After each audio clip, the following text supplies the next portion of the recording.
Boa tarde.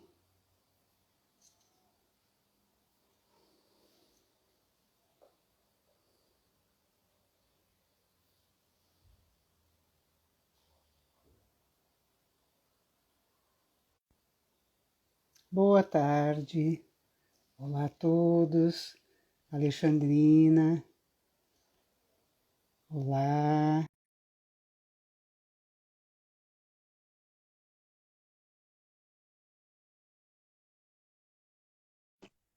Eu.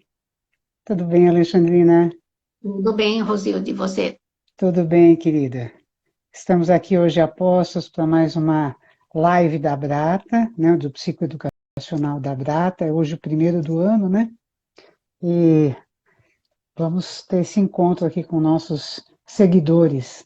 Estou vendo que o pessoal está entrando e é uma alegria estar aqui hoje. Para quem nunca participou de uma live da Brata, a Brata é a Associação Brasileira dos Amigos Familiares e Portadores de Transtornos Afetivos, né? É uma ONG que tem feito tantos serviços para a comunidade, né? E para ajudar as pessoas que são portadoras e os familiares dessas pessoas. Mas, enfim, não vou me delongar muito. Acho que a gente pode começar aí falando alguma coisa, você não acha, Alexandrina? Depende de você, você está no comando, a gente obedece. Né, a gente está aqui para trocar, né? Estou aqui para ajudar você a trazer muito do que você conhece. Então, vou começar te apresentando, né? Você é Alexandrina Meleiro, médica psiquiatra, doutora pela USP, membro do Conselho Científico da Brata, e acho que se eu fosse falar todas as suas qualificações, ficaria aqui um tempão, né? E nós somos membros do Conselho Científico da Brata e estamos aqui hoje para fazer essa live. E hoje o tema é da crise ao luto e qual o impacto que isso tem nos transtornos do humor, né? É um tema tão importante, tão atual, porque essa crise toda que a gente está vivendo, essa pandemia já tão prolongada, tem trazido, né, tantas perdas, tantos lutos, e como será que isso impacta todos nós, né? E principalmente as pessoas que têm transtornos do humor. Então, é sobre isso que vamos falar. O que que você gostaria como você gostaria de começar introduzindo esse assunto ali? Como diz o tema da live de hoje, da crise ao luto, né? O que afeta os transtornos do humor. Então, assim, nós fomos surpreendidos, né, no começo do ano passado, 2020, com a crise da pandemia, desse vírus que assola todo o planeta, né? E cada um de nós vivemos crises diferentes de angústia, de ansiedade, de medo, de perder o emprego, de perder algum familiar. Isso no começo foi tudo muito assustador.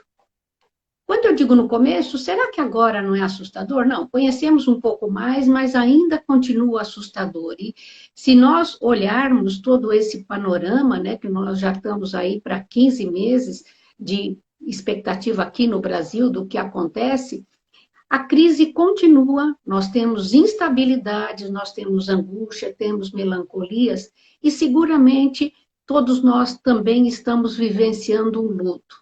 Ah, eu não, porque eu não perdi ninguém. Não, você pode não ter perdido alguém, alguma pessoa, mas luto, a expressão se refere ao sentimento de elaboração de alguma perda.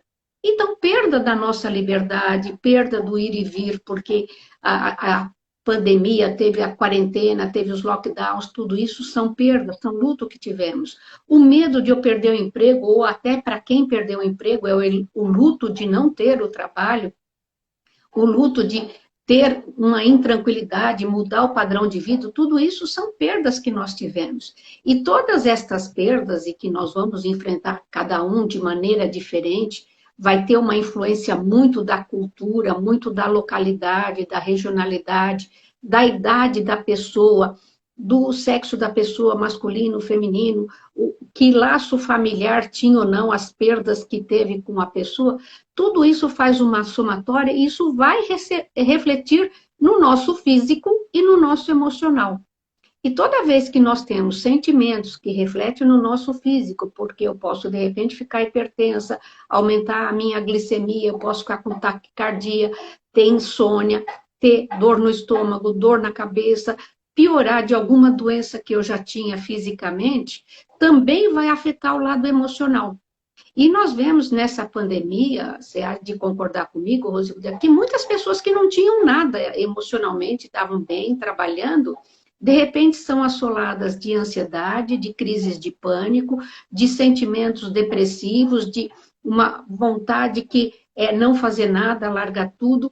Todo mundo foi e está cada vez mais no limiar de não suportar mais o prolongamento dessa crise que nós momentaneamente, lá no começo de 2020, achamos que ia durar um mês, dois, três, quatro, cinco, de repente já estamos aí para quase um ano e meio e a situação continua ainda com uma interrogação, uma instabilidade. E tudo isso, pode falar. Né, uma das coisas que eu estava pensando enquanto você falava é que a gente fala na pandemia, eu tenho a sensação de estar vivendo duas.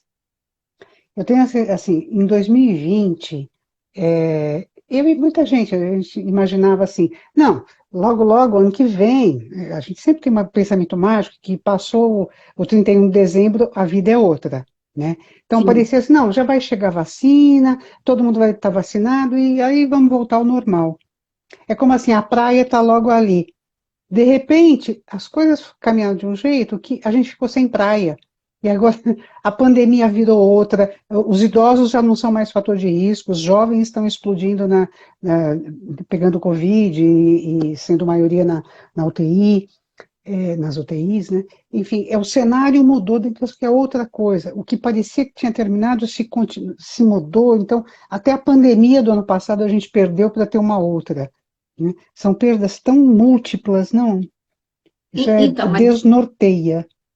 é isso que você coloca, é muito pertinente, Rosilda, porque assim, você coloca, não, tínhamos uma pandemia, perdemos aquela que nos dava incerteza, angústias, e surgiu uma outra no qual nós temos menos controle ainda.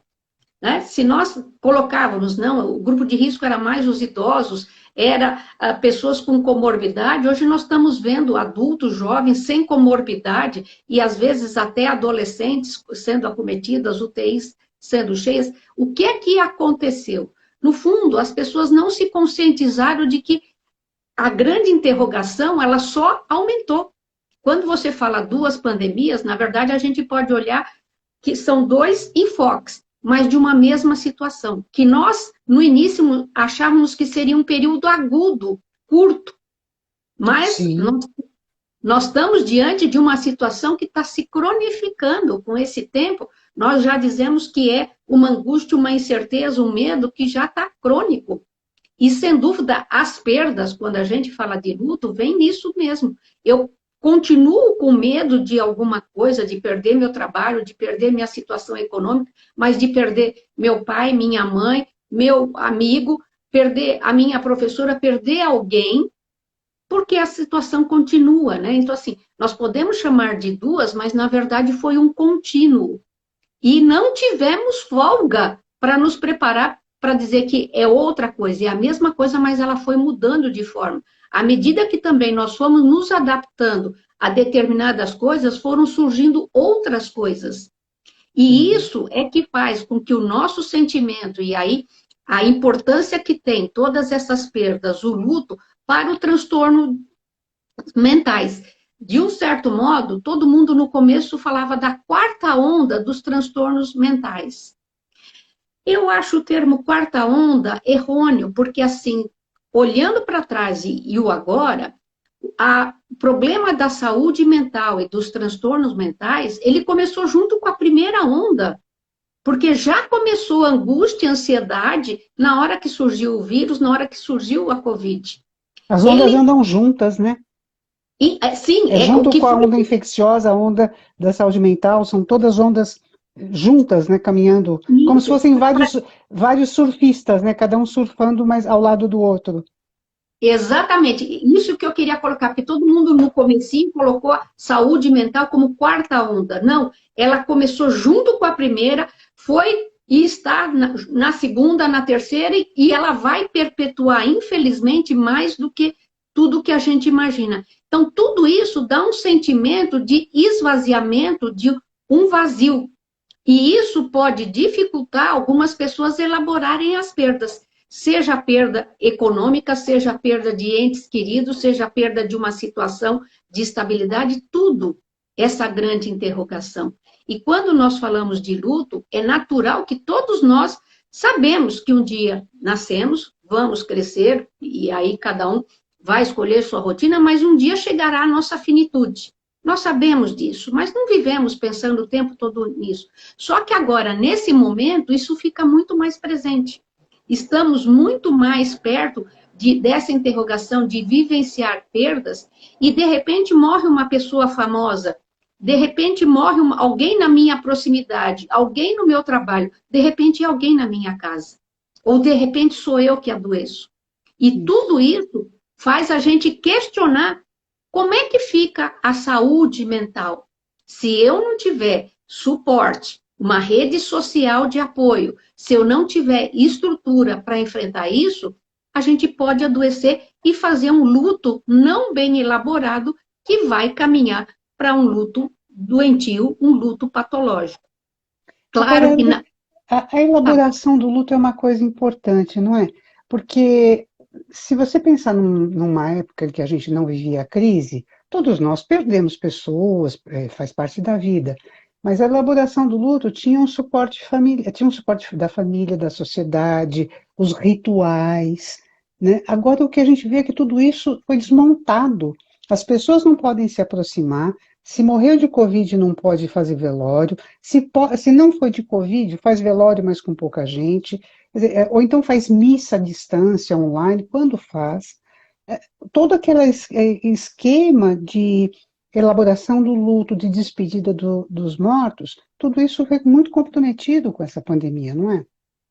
Sim, sem dúvida, veja bem, assim, todos esses rituais que você citou, de nós irmos fazer o velório, né? Ficamos ali velando, fazemos o enterro, tem a missa para as pessoas católicas do sétimo dia, ou conforme a outra religião, cada um tem, ou cultura, né? Como os orientais, cada um tem modos diferentes dos rituais de despedida.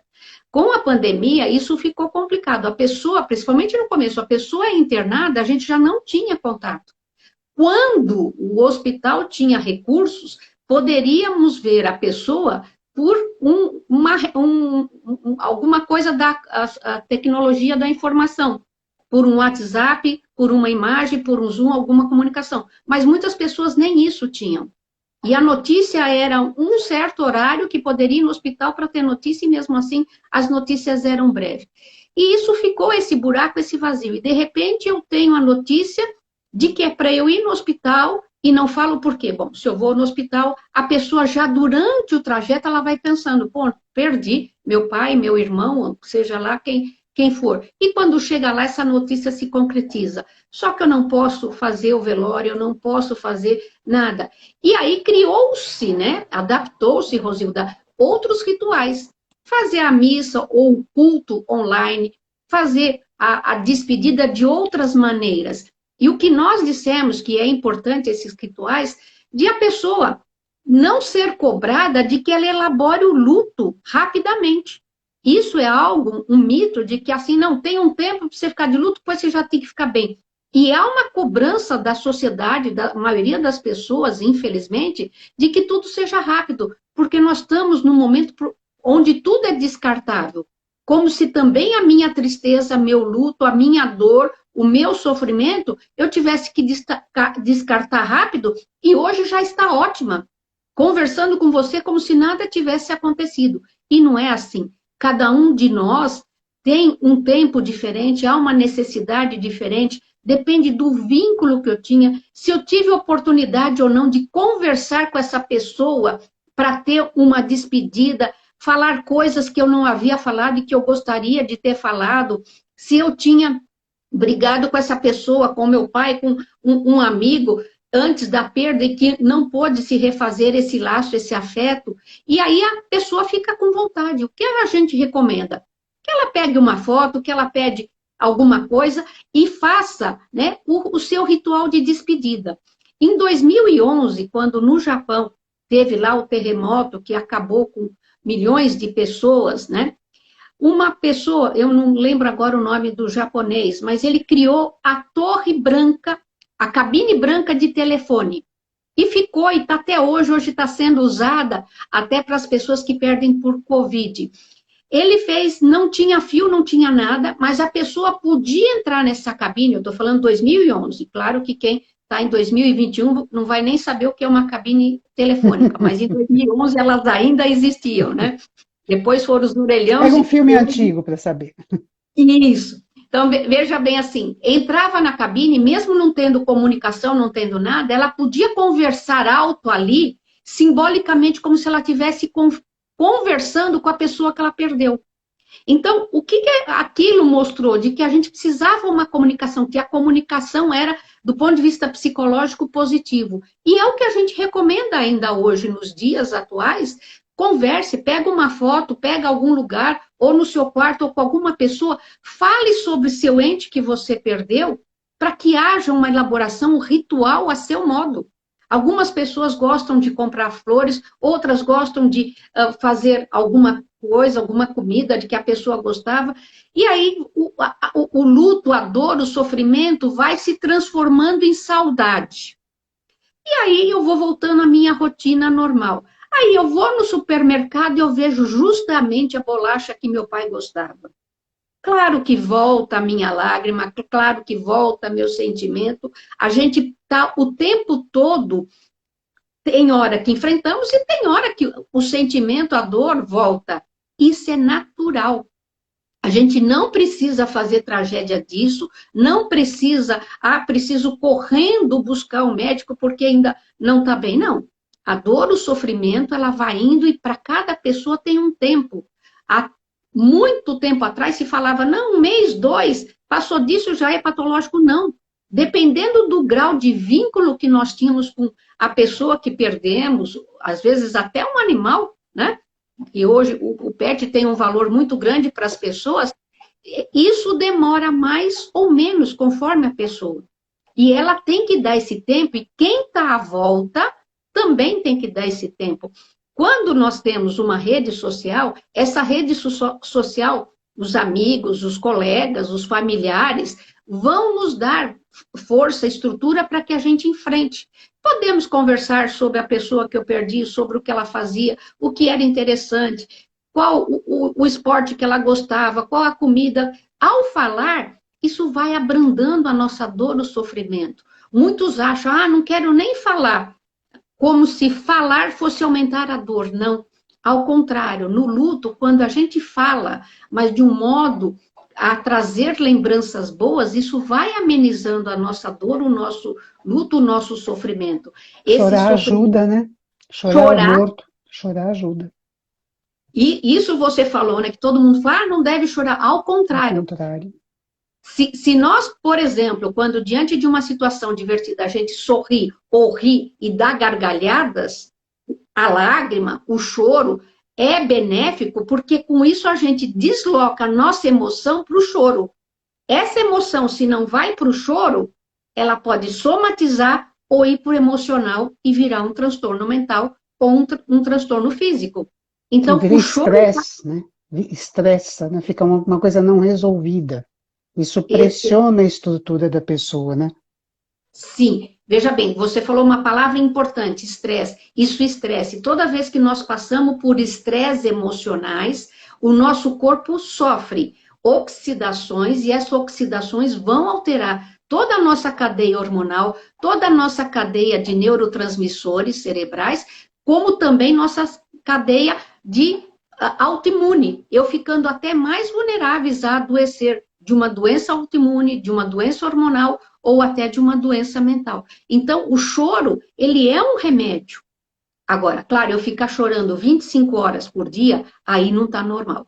Aí algo está errado, porque o choro tem que ser por um período, que não é longo, não são horas e horas, mas que traga alívio.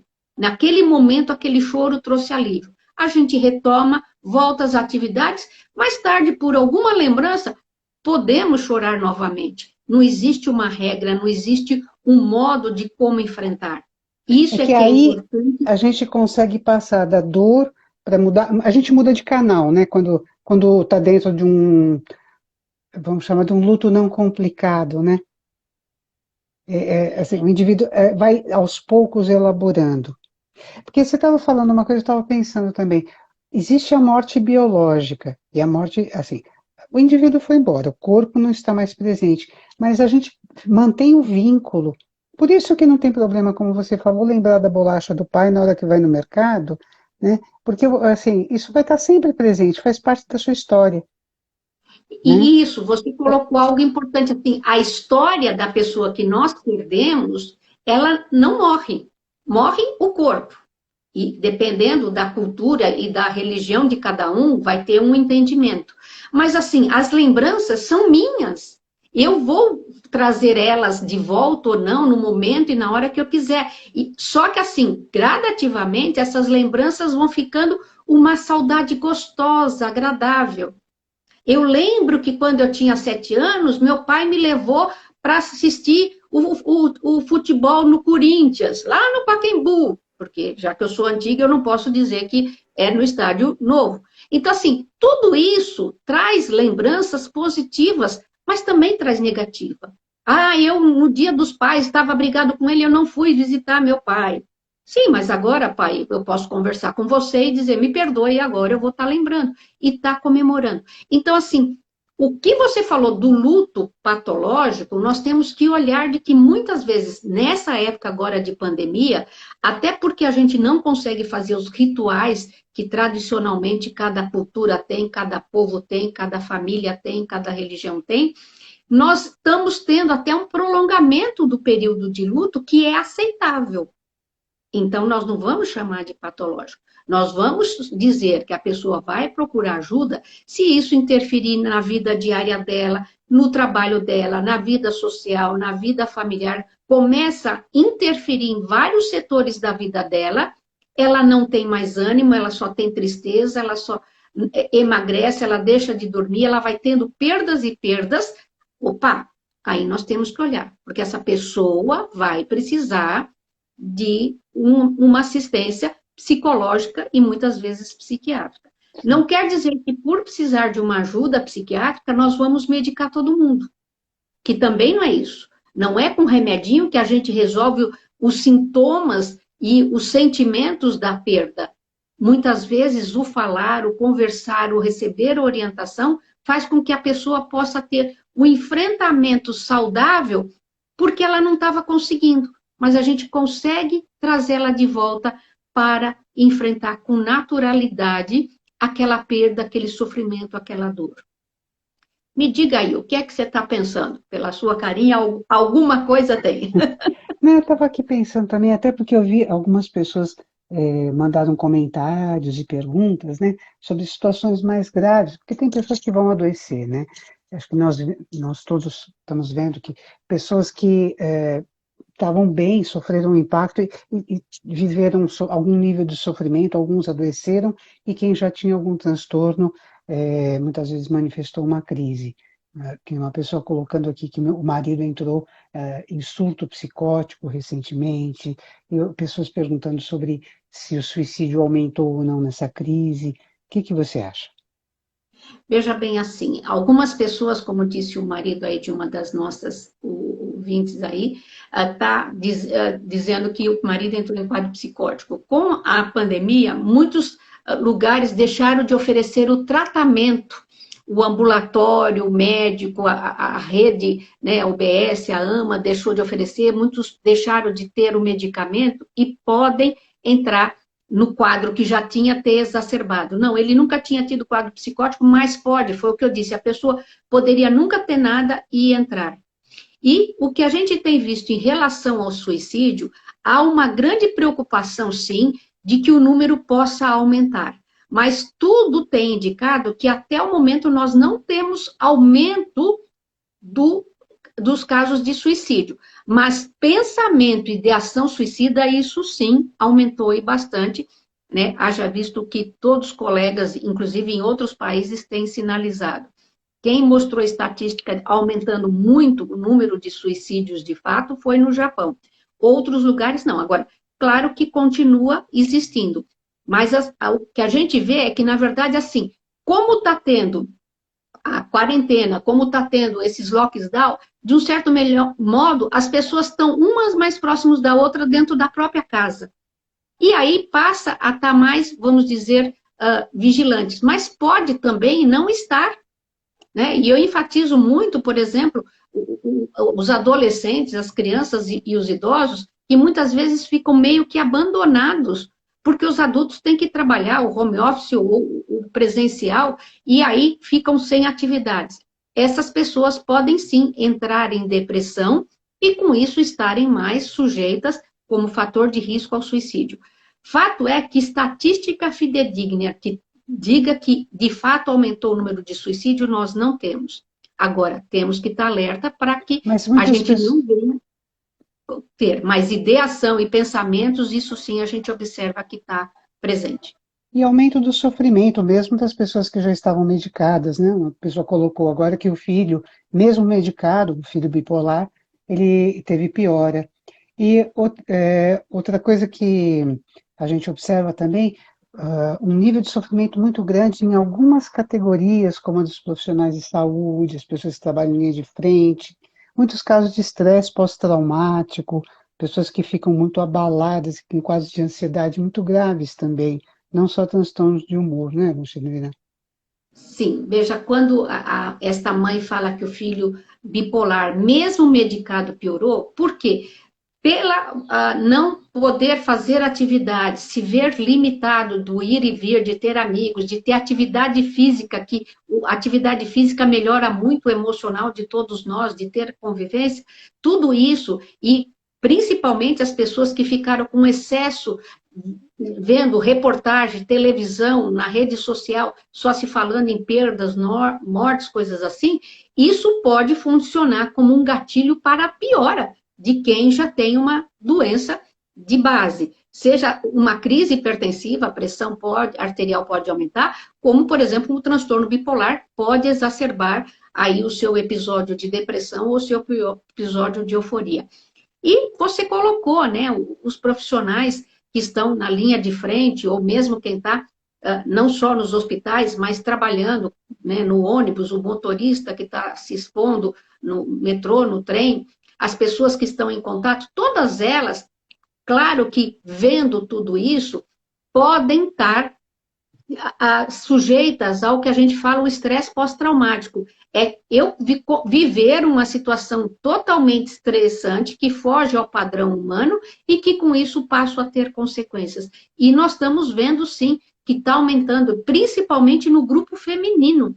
As mulheres, isso está sendo estatística de vários locais do globo, né? É no Canadá, é na Austrália, no Reino Unido, que tem pesquisas fidedignas mostrando que as mulheres estão 2 vezes mais tendo quadros de depressão, quadros de ansiedade, até o alcoolismo feminino aumentou mais comparativamente aos homens, não é que os homens não aumentaram, também aumentou, e aí o desenvolvimento de doenças que a gente tem que tomar conta. Então, assim, o que a gente tem orientado as pessoas é assim, olhe para quem está do seu lado, seja seus familiares dentro da casa, seus colegas de trabalho, mesmo que seja online, se a pessoa está em atividade, se ela está conseguindo fazer ou mesmo você, se você não está bem, peça ajuda. O importante nessa hora é a gente identificar as pessoas que não estão se adaptando, que não estão bem, e pedir ajuda para os familiares, para os amigos, para os colegas de trabalho ou os colegas da escola, para que possa a gente fazer com que diminua o impacto que a crise, as perdas, estão tendo diante de todos nós, seja na saúde física, seja principalmente na saúde mental. Manter a interação social apesar do isolamento, né, do afastamento físico. Quer dizer, a troca, a relação entre as pessoas, embora sempre seja mais precária online, porque a força do contato presencial é insubstituível, né? Mas que as pessoas possam manter o relacionamento, alimentar o relacionamento e sentir que não estão sós. Você falou do isolamento dos idosos, das crianças, os idosos, ano passado, acho que sofreram até mais do que esse ano, porque no começo eles praticamente foram deixados de lado, falaram, não, vocês são grupo de risco, ninguém pode ver, não pode chegar perto, então assim, não chegava perto filho, nem neto, nem ninguém, eles ficavam lá, quando muito chegava alguém e colocava as compras no mercado e entregava lá, nem chegava, praticamente não se via, só de longe e de máscara. Isso também foi um fator de grande sofrimento, né? Esse isolamento, essa solidão, idosos que ainda tinham seu marido, sua esposa, ainda estavam acompanhados, mas o idoso solitário, sozinho, esse sofreu bem mais também, né? Acho que é muito mais vulnerável. Sim, e que a gente tem que tomar cuidado, porque é como você falou, o que foi colocado era a questão do contato físico, mas a rede social está aí e muitos idosos aprenderam como mexer no WhatsApp, como fazer uma conferência online, aperta aqui, aperta ali, as pessoas descobriram que pode, como nós estamos agora, numa telinha se comunicar com diferentes pessoas. E Uhum. isso, de um certo modo, aproxima. Eu não posso não te abraçar, mas eu estou conversando com você, eu estou trocando uma ideia, estou falando, isso ameniza. Então, assim, são diferentes estratégias que todos nós, né, seja duas pandemias, como você colocou, ou a mesma pandemia, mas que está adquirindo características diferentes, nós fomos encontrando maneiras de enfrentamento. Então, assim, o que antes era uma regra, não pode chegar, hoje a gente percebe que pode. Por exemplo, quem mora em prédios, de uma janela para outra, um conversa, né? Nós vimos circular na rede social que na Itália havia cantoria, piano passeando na cidade, tocando para as pessoas poderem ouvir, alegrar. Quer dizer, qualquer coisa, qualquer iniciativa, né? Os jovens estão se engrenando muito em ONGs, né, onde leva alimento, onde leva uma palavra, onde liga para um idoso que ele às vezes nem conhece, não precisa necessariamente ser o avô, a avó, às vezes ele até não tem, mas ele pode ligar para um idoso, conversar, e com isso ele está fazendo um gesto que vai reverter para ele numa gratificação, ele vai se sentir bem, e para quem está recebendo a ligação igualmente. Então, tudo isso são estratégias, Rosilda, que a gente tem visto, as pessoas têm nos descrito, à medida que a gente vai atendendo e conversando com as pessoas, que, de um certo modo, tenta minimizar um pouco o impacto, o sofrimento, mas não deixa de ter. E é importante que a gente precise saber, de fato, o que a gente pode ou não pode fazer, o que é recomendado ou não. O excesso de notícias, não, eu vi o jornal de tal lugar, de tal, 4, 5 jornal repetindo a mesma coisa. Isso intoxica a mente humana e só traz prejuízo deletério. Então, é importante que a gente saiba também dosar as coisas. Ah, não vou mais ouvir notícia. Também eu não posso ficar fora do planeta sem saber o que está acontecendo. Escolhe um horário do dia, ouve um noticiário para saber e seguramente a gente vai escolher outras atividades, fazer até atividade física dentro da própria casa. Hoje está, em alguns lugares, já é permitido sair na rua, claro que com máscara, claro, com cuidado, fazer caminhada, fazer alguma coisa para diminuir esse sofrimento, esse peso. Tudo isso a gente tem que pensar também na criança, né? Como é que é para a criança a gente dizer que o vovô morreu?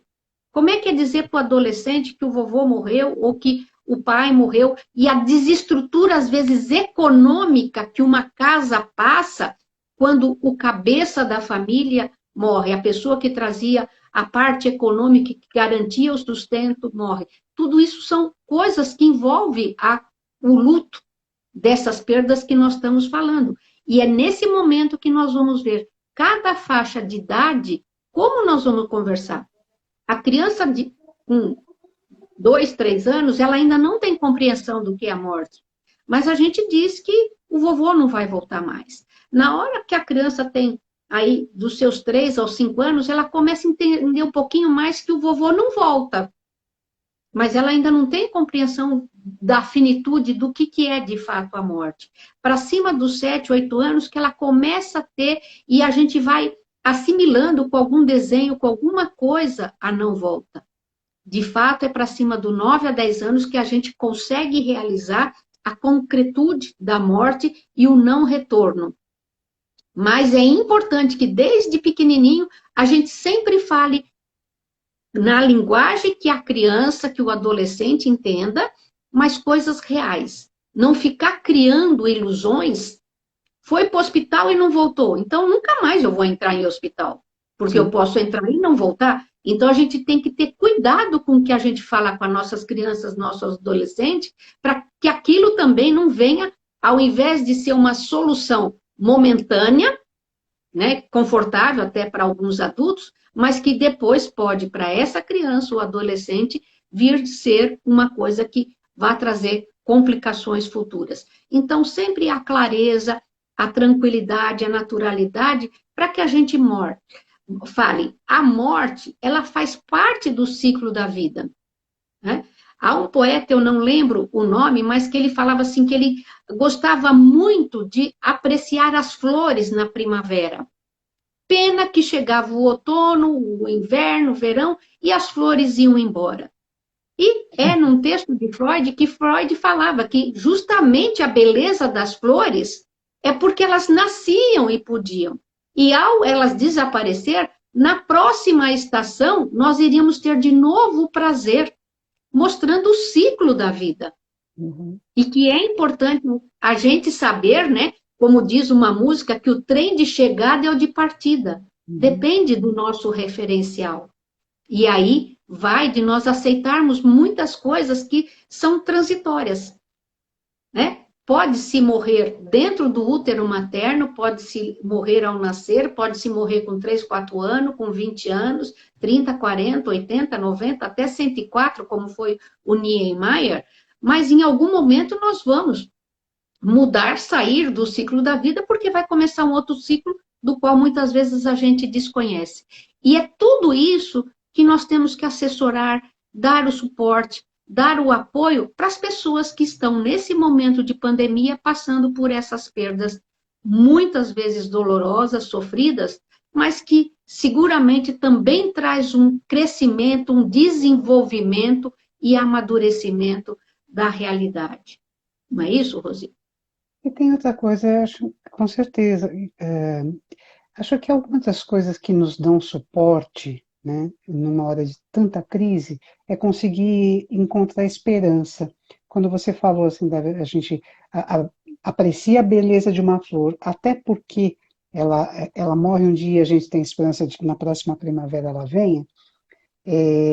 Assim, isso a gente tem que buscar, né? Onde que eu vou apostar minhas fichas, onde que eu vou colocar esperança, até quando eu não sei onde está a praia, né? Porque antes eu achava que a praia era o ano que vem vai ter a vacina, agora esperamos que tenha vacina, né? Mas assim, e na vida pessoal, e para essas pessoas que tiveram tantas perdas, ou para quem até tem, sente que vai ficar doente, não tem segurança de se vai conseguir o atendimento, alguém que está voltando a ter uma crise, assim, como que a gente pode construir, né, fatores de proteção para essas pessoas, né, diante de tantas perdas e tanta crise? Então, os fatores de proteção estão na rede que a gente tem de apoio, que são familiares, que são amigos, que são o médico, o terapeuta, a fisioterapia, quer dizer, tudo que pode acontecer. Quando, assim, mas será que eu vou conseguir uma vaga nos hospitais? Isso preocupou bastante e a gente não tinha garantia de nada no período que estava superlotado alguns lugares, né? Não em todos os lugares, mas principalmente em São Paulo, nós chegamos nesse limite de não se saber se tinha uma vaga. Como é que eu vou? Eu vou me ter esperança procurando me proteger, usando a máscara, o álcool, o sabão, não aglomerando, não facilitando que o vírus se aproxime e entre em mim. Como é que eu vou garantir minha saúde mental? Eu dormindo no horário certo, eu tendo a alimentação certa, eu não me intoxicando de informações negativas, pesadas demais, eu tentando me comunicar com os meus amigos, meus familiares na rede. Quer dizer, nós temos como nos proteger e isso tudo nos dá esperança. Porque a grande esperança, né, embora a gente falava isso no comecinho de 2020 e ainda não passou, mas assim, é de que uma hora isso vai passar. Uhum. A grande esperança é que uma hora isso vai ter fim. Agora, assim, o fim será que é o que eu desejo, é o que eu quero, ou o fim pode não ser o que eu quero? Nós não sabemos. Mas enquanto há alguma solução, nós temos que colaborar. E o importante, Rosilda, que eu vejo assim como bastante pesado, é que tudo que depende do comportamento, quer dizer, todas as doenças, de um modo geral, não só as doenças mentais, mas as doenças físicas, tudo que depende do comportamento humano, tem aí um grande fator de risco, porque é difícil as pessoas aceitarem as limitações. Por exemplo, eu tenho pressão alta. Você me convida para um churrasco? Ah, claro que eu vou comer a picanha. Né? E a minha pressão? Ah, depois eu tomo remédio? Não. Eu tenho que saber que eu vou ter que gerenciar para que eu não venha precisar de determinadas coisas. Um diabético, ele não pode comer doce à vontade e depois pensar que ele vai tomar insulina. Não. Ele tem que cuidar. Então, todas as coisas ligadas a comportamento, nós temos que fazer o máximo para que a nossa saúde física e mental fique dentro do esperado, do desejado. Eventualmente, podemos perder algum controle de alguma coisa? Claro. Eu posso tomar todos os cuidados possíveis. De repente, eu vejo alguém que estava com Covid e eu adquiri o vírus. E aí? Então, diante dos sintomas iniciais, eu tenho que saber o que cuidar. Se eu tenho boa alimentação, bom sono, meu organismo vai estar mais preparado, vai estar mais fortalecido até para enfrentar esse vírus. Né? E muitas vezes o que a gente vê é que, assim, as pessoas não cuidam da alimentação, do sono, do seu sistema autoimune, né? Para que possa responder diante de uma agressão como é esse vírus que tanto nos assusta. As pessoas não cuidam da rotina, não?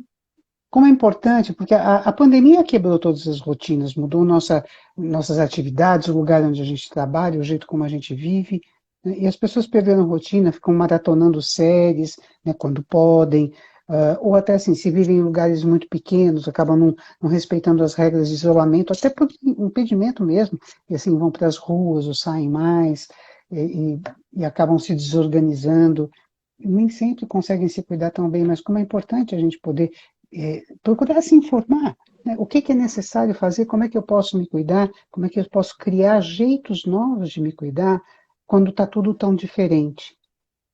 Então, tudo isso que você está falando são comportamentos. Então, Sim. assim, eu não posso mais ir e vir, não posso encontrar meus amigos, mas qual é o comportamento que eu tenho enquanto a pandemia continua em curso? Enquanto novas cepas estão surgindo e eu ainda não tenho proteção. Nós temos falado que mesmo as pessoas que já estão vacinadas, que elas devem continuar com os cuidados. Porque tudo ainda é muito novo, nós não sabemos que segurança plena teremos, os que receberam a vacina ou não, porque tudo ainda é muito novo. E diante desse novo, eu tenho que ter cuidado. Os comportamentos é que nos dá tranquilidade, esperança de que a gente vai estar mais protegido do que se eu não cuidar. Isso é até, vamos dizer, meio óbvio, mas não custa a gente repetir. É como você disse, é cuidando da rotina. Aquela rotina que eu tinha antes, ela não está cabendo agora. Agora cabe a nova rotina, a nova necessidade que a situação está exigindo. Tem lugares, né, países que conseguiu, com adaptações de rotina, ter um número reduzido de pessoas infectadas e principalmente óbito. Outros lugares que não cumpriram nada ou desobedeceram, as cifras são astronômicas e assusta todo mundo. Então, assim, é na individualidade, na coletividade que a gente vai fazer a diferença para que a gente possa conseguir se preservar, adoecer menos e, com isso, ter um menor número de perdas. Tudo isso para que as perdas não virem sentimento de dor e de sofrimento e aí luto. Então, tudo depende de quanto a gente vai ou não colaborar. Diga.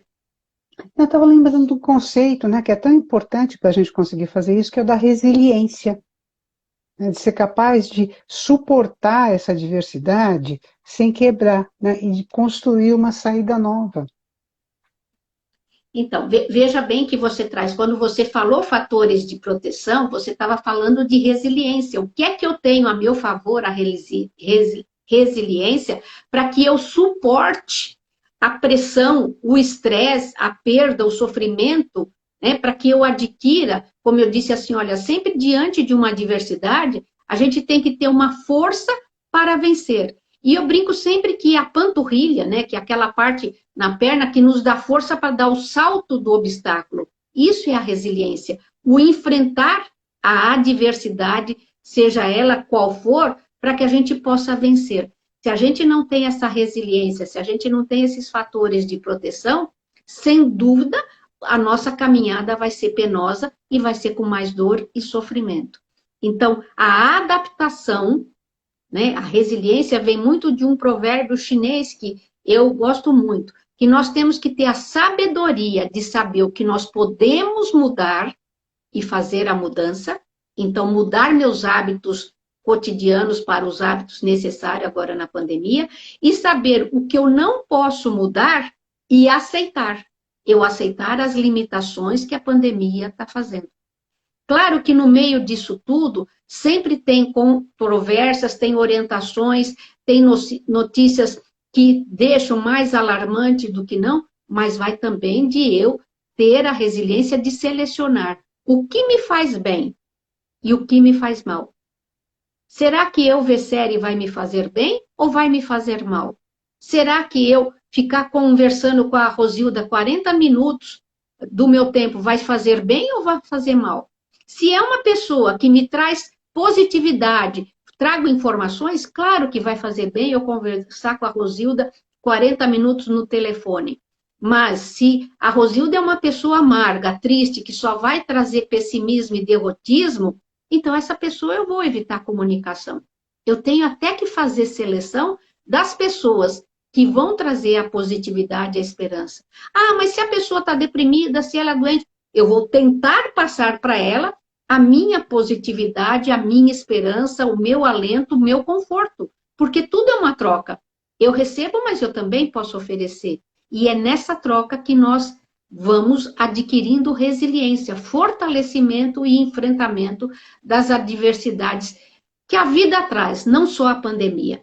Eu acredito que a pandemia ela tirou o véu que estava em cima de muita coisa que a gente mantinha oculto e que fazia de conta que não estava vendo. Por exemplo, quando nós vemos muitos conflitos familiares, eles já estavam ali, mas as pessoas conviviam muito pouco, ficavam distantes porque ia para o trabalho, ia para o esporte, ia para a escola, ia para algum lugar, mas na hora que passa a conviver o dia a dia, percebe que não tem afinidades e que vai ter que desenvolver. Não é separar, mas eu vou ter que desenvolver, respeitar o limite do outro para que o outro respeite meu limite. Agora é a vez da Rosilda, agora é a vez da Alexandrina, agora é isto, agora nós vamos fazer junto, agora cada um é separado. O difícil é quando esse espaço, né, o ambiente doméstico é muito pequeno. Quando a gente fala, né, não, mas o apartamento tem 200 metros quadrados, ótimo, mas e se tem 30 metros quadrados? Né? Como é que vai fazer? Como é que eu vou fazer o meu home office se tem uma criança chorando, se tem um cachorro latindo, o marido resmungando e o velhinho gemendo de dor? Como é que eu trabalho? Né? Veja que nós duas estamos aqui há algum tempo, não houve ruído de interferência, nem na sua casa, nem na minha. Mas poderia ter tido. Sim. Então, são adaptações que todo mundo teve que fazer. Teve pessoas que disseram, nossa, trabalhar home office foi maravilhoso. Não tenho o estresse do transporte, não tenho que aguentar determinadas pessoas no meu trabalho, até alunos, não tenho que aguentar meus colegas chatos, né? Até algumas pessoas que tinham ansiedade de fobia, né? De ansiedade social, sentiram até melhor com as comunicações online. Outros não, estão sentindo muito. E cada um vai compensar, vai harmonizar, porque assim, é nisso que nós enfrentamos crises e minimizamos as perdas, os lutos que nós temos que sofrer.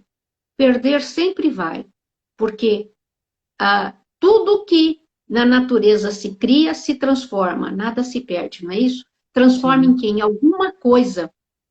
Né? Como nós dizemos, a dor pode se transformar em choro, o nascimento se transforma em alegria. Tudo é transformação, né? Como diz a lei física.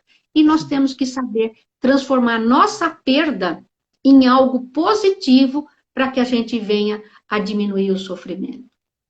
Essa crise, ela obriga a gente a se... Não, pergunta não. Estou vendo... as pessoas estão acompanhando, mas não, acho que Seria interessante se alguém pudesse mandar alguma pergunta, né? Alguma coisa que possa trazer um elemento novo, se houver aí, né? Mas eu estava pensando um pouco, a gente estava falando da crise ao luto, né? E o impacto nos transtornos do humor, mas essa crise é coletiva e o luto também é coletivo. Porque embora, assim, muita gente está perdendo pessoas, perdendo rotinas, perdendo jeitos de viver, perdendo possibilidades, perdendo emprego, mas nós todos estamos perdendo muita coisa. Assim, o luto é coletivo, o luto é de todos nós.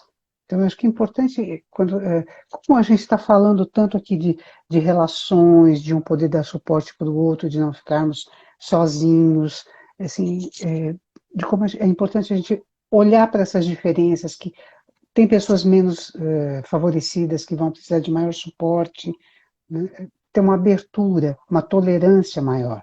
Eu acho interessante quando você fala que muitas crises apareceram porque elas estavam, na verdade, talvez embaixo do tapete, né, e vieram à tona, mas isso também é de todos nós, assim, isso nos leva a ter que olhar mais para o outro e sermos mais solidários, de construir soluções, como você falou, assim, olhar pela janela, ajudar o vizinho, olhar para aquele.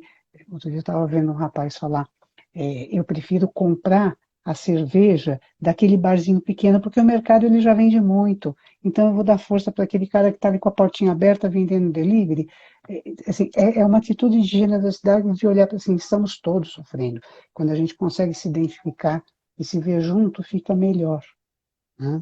Estava um pouco É, pensando no conceito do luto coletivo, né? então, e isso é importante porque, assim, quando a gente fala, né, de que o luto, todos nós temos o luto individual, mas nós estamos passando nessa pandemia, assim como muitas vezes numa guerra, né, num determinados acontecimentos, passa na coletividade. E a gente vê que diferentes países, diferentes cidades enfrentam esse luto coletivo de modo diverso. Você deu um exemplo que eu acho assim maravilhoso. Não, eu vou comprar cerveja, embora foi cerveja, ele podia dizer, eu vou comprar o pão, o arroz e feijão no mercadinho, do que no mercado grande, né? Porque assim, para que a gente faça sobreviver os pequenos comerciantes.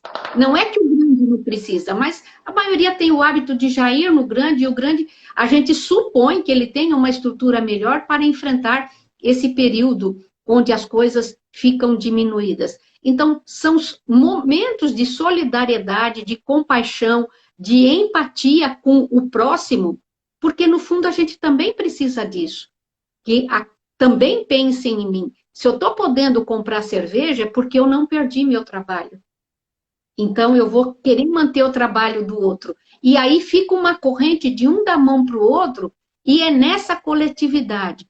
Logo no começo da pandemia, e com os lockdowns, eu moro numa região onde na esquina tem uma padaria que era muito grande, muito movimentada. No horário do almoço era impossível entrar, porque todas as pessoas, é uma região que tem muito escritório comercial, todo mundo ia almoçar, então esse horário era impossível entrar na padaria, né? Porque ela oferecia refeição, coisas assim.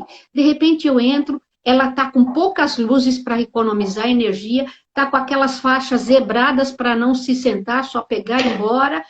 Tudo isso me deu uma angústia. E eu falei, não, eu preciso continuar vindo comprar alguma coisinha na padaria para que ela não feche. Porque é uma Porque, padaria importante para todo mundo ali, né? Essa padaria é importante, eu não quero que ela feche. mas exatamente, não é só o pão, mas assim, muitas coisas, um movimento enorme, e que a gente precisa ver aonde eu vou, onde eu não vou. Quais as pessoas que tiveram que, de fato, ter o seu comércio, a sua loja fechada e o que estão fazendo.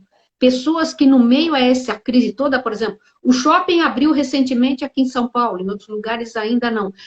Minha filha foi no shopping, ela falou, mãe, está quase tudo fechado. As lojas entraram em falência, fecharam. Quer dizer assim, está podendo abrir, mas muitos entregaram o ponto porque não suportou o aluguel, não suportou isso. Isso são perdas, são lutos. Sim. E é São um coletivo. pessoas, famílias. Né? E veja bem, muitas, a gente fala do luto antecipado. É o dono de uma empresa, de um comércio, de uma coisa assim, que ele já começa a ver que ele vai falir. E ele já começa a sofrer, ele já começa a ter sintomas antes mesmo do acontecimento, mas porque ele está vendo. Nós não estamos vendo ainda um fim, um desfecho para essa pandemia. Será que são 2, são 3, são 4? Não sei. É uma crise que está se prolongando e muito.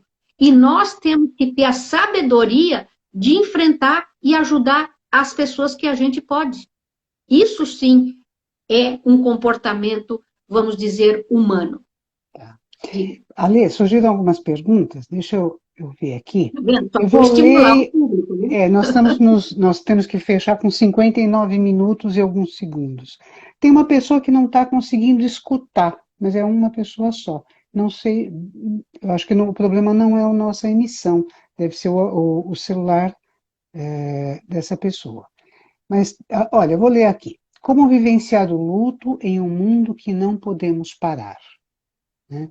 Qual o papel das... Eu vou ler só para a gente ficar com um panorama e aí falamos em cima, né? Você fala em cima. Qual é o papel da solidariedade na nossa saúde mental? Fazer o bem, né? E como lidar com familiares que não te fazem bem, as pessoas tóxicas? E Então, como veja, aprender a lidar com a ideia de morte para quem não sabe. então, Uma veja pessoa bem que... aí, que a gente fala assim, como é que nós vamos vivenciar o luto num país, num lugar, num mundo onde o mundo não para, onde tudo é descartável. Cada um de nós vai achar o seu tempo, nem que seja entrando no banheiro e tendo o seu choro, tendo a sua lembrança, respeitando a sua dor, porque muitas vezes eu não posso ficar 2, 3 dias em casa pelo luto, porque senão eu corro risco de perder o emprego, eu já vi muitas pessoas nessa situação, e aí nós temos que nos adaptar. Não é que a gente não vai viver o luto, mas ele vai ser com rituais diferentes, com situações diferentes. Como é que a gente se livra das pessoas tóxicas? Que agora eu estou preocupada com o final do tempo. Temos Evitando 3 minutos. conversar com essas pessoas, quando ela começa a falar coisas pesadas demais, a gente diz, olha, desculpa, Rosilda, nós estamos nos 3 minutos finais, não dá mais para eu falar, e a gente desvia e diz que tem que fazer alguma coisa e para. Porque nós não somos captadores de coisas ruins. Eu comecei no começo falando que a gente precisa procurar coisas saudáveis e eliminar aquilo que não nos faz bem. Então, essas pessoas tóxicas, mas e se ela está dentro da minha casa, se ela mora comigo? Nós vamos achar estratégias de como fazer essa pessoa ser menos tóxicas com aquilo que a gente escuta o que ela está falando por um único motivo, nós não somos surdos. Se fosse surdo, a gente não escutava. Mas ao eu escutar alguma frase tóxica, algum comentário negativo, pessimista, seja o que for, eu vou escutar e deletar. Eu não vou deixar meu cérebro ficar fazendo eco daquilo que eu escutei, que é tóxico para mim. Eu faço uma faxina das coisas que eu ouvi e deixo aquelas coisas que vão brotar em mim como uma flor na primavera. E vou deixar que essa pessoa tóxica influencie mais. Como é que a gente aprende a lidar com o luto? Conversando, falando, partilhando, não é fechando, se trancando, porque aí a gente não elabora. A gente até cronifica o luto ao invés de enfrentar, elaborar e sentir, principalmente o chorar, que é importante. Não é isso, Rosil? Sim mesmo. E eu vou lembrar uma coisa, a Abrata é um lugar que oferece um espaço para as pessoas poderem falar de si, falar do seu transtorno, falar do seu sofrimento. Tem os grupos de apoio online, que as pessoas podem se inscrever no site. Eu faço questão de colocar isso, você sabe muito bem, né, Alexandrina? Você também está na mesma instituição. O quanto esse espaço é importante, é um espaço de troca onde as pessoas podem falar, né? Eu achei muito bonito aquele exemplo que você falou do orelhão branco, mas eu pensei, é legal, mas é solitário, porque é diferente falar com o outro real, eu falar da minha dor. Isso me ajuda a ser vista como uma pessoa humana e sentir que eu estou com um ser humano que me entende, que sabe o que é aquilo. E isso me ajuda a superar, me ajuda a ficar em paz com o vínculo com aquela pessoa que foi embora, né? Então, como a gente precisa, se só temos relacionamentos tóxicos por fora, por perto, procurar fora, procurar outros espaços com pessoas diferentes, porque isso desintoxica, né? Sim, sem dúvida, partilhar sempre que possível, né? Aí, Agora, eu vou precisar encerrar. Nós estamos no deadline, estou com medo que a gente não tenha tempo. Foi um prazer imenso, Ale. Sempre muito bom trabalhar com você. É um prazer imenso estar aqui trabalhando com a Brata. Beijo!